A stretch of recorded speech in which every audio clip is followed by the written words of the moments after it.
Hello ladies and gentlemen, today we're going to be doing a recap and review of NCIS Season 13, Episode 16, Loose Cannons, and Season 13, Episode 17, After Hours. So this episode perplexes me. And not in like a bad way, but in like a perplexing way.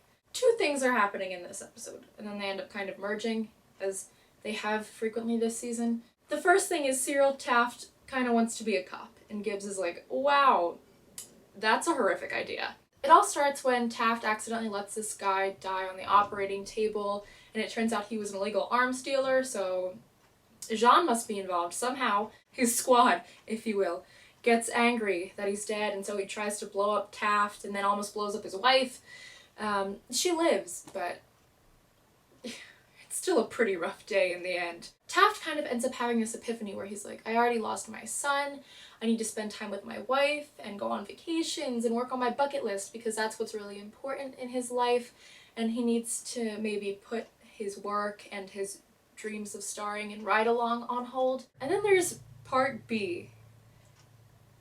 Your girl Jean is back. This is the confusing part in my opinion, because I thought that the way they left her other episode wasn't perfect, and I don't think it gave an ultimate resolution for their stories, whether their ultimate resolution was shown on the show or happened off screen or happened in a later season, I don't know, but I thought it was a step forward. I don't really know where this puts their relationship, because there are several points in this episode where it looks like Tony and Jean are either about to start slapping each other or violently making out.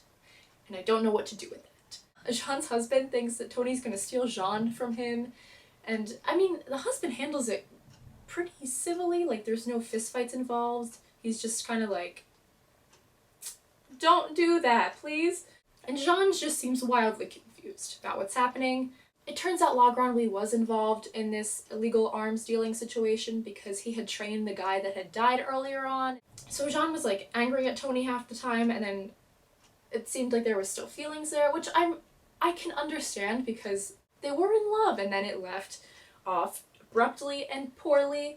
It did not seem like Tony wanted to reignite the relationship. I think in the back of everyone's mind who's involved in that situation, they know that it could never work because there'd be so many trust issues and just general issues.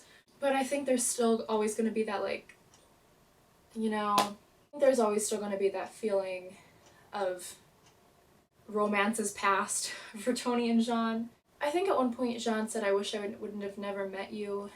But here they want to go back in time, and Jean says that she wishes she could have gone back before they had re-met this season, because she could be talking about several things. Technically, she could be talking about wishing they never met at all, or wishing that she had never found out about Tony, or wishing that Tony had never done the thing to begin with, or wishing that it had ended so poorly between them, or wishing that she had never met her husband and reignited her relationship with Tony at like an earlier date.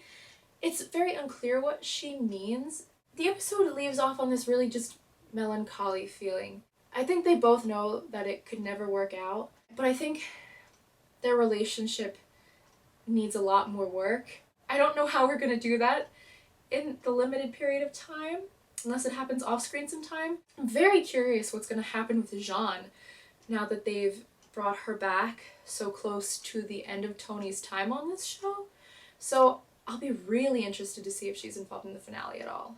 Even though I have many questions about this episode, I still enjoyed it.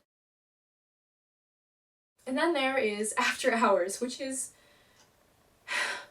what is After Hours? It starts out with this like cut and dry case that ends up becoming much more involved than they thought it would ever be. And so it leaks into their personal lives, so you see tiny vignettes of all of their home lives, which is great. I love the characters on this show, and I love like when episodes are more character oriented. So seeing these glimpses was something I really enjoyed. I really like Mickey and Delilah's relationship, and I really like Delilah in general. I think Delilah is so wonderful. And like how he like builds stuff out of like the food. I mean, if I was Delilah, I would have killed him too, but from like looking in on the situation, it's kind of cute. Tony DiNozzo. Wow.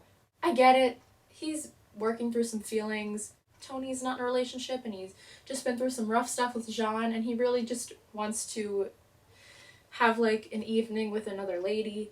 But how he goes about it is... Ow. So I was watching this episode with someone who doesn't really watch NCIS that often, and so the part where Tony reveals a framed picture of himself with the dog, this person was like, what? It's just a picture of him and his dog, like, what's wrong with that? Like, how do you explain to someone, this man does not have a dog. This man does not have a cat, which is on the reverse side of the frame. This man has 2 pets, but neither of them are a dog or a cat. They're 2 goldfish named after long-lost women in his life. And I don't know which would have been better. Him, like, taking a selfie with the goldfish women, or this professional photo shoot he had with these strange pets? I mean, whatever. You live your life, Tony.